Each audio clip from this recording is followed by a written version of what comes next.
And publisher of Debris magazine makes his first contribution to our autumn season with this report.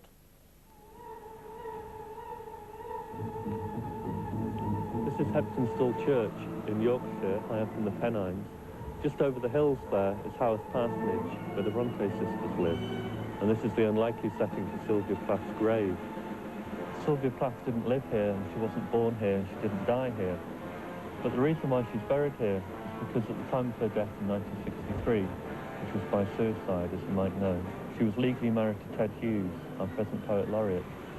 Ted Hughes comes from a little village called Mythenroyd, which is about 2 miles from here, and both his parents are buried in the graveyard as well.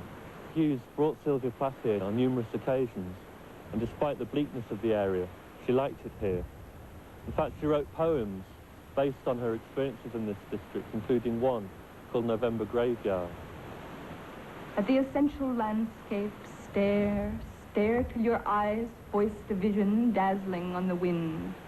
Whatever lost ghosts flare, damned, howling in their shrouds across the moor, rave on the leash of the starving mind, which peoples the bare room, the blank, untenanted air. As you may have noticed, there's no proper headstone on the grave. The reason for this is the headstone's been taken away to be repaired after it's been vandalised at least 3 times. The reason is that on the headstone are engraved the words Sylvia Plath Hughes, poet, 1942 to 1963. And what's happened is that vandals have scratched off the name Hughes. This is in protest against the Poet Laureate, who many people have blamed for the suicide of his wife.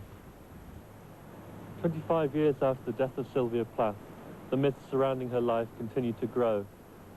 Like other writers, painters and singers who killed themselves, the moment of her death has assumed an importance greater than her creative life. She wasn't just a neurotic bedsit suicide case. A lot of her poems portray a love of life just as convincingly as the imagery of death in her later poems. Meanwhile, it's sad with the state of her headstone that a woman who led such a troubled life should still be haunted by trouble after her death. The whole landscape loomed absolute as the antique world was, once in its earliest sway of lymph and sap, unaltered by eyes, enough to snuff the quick of her small heat out.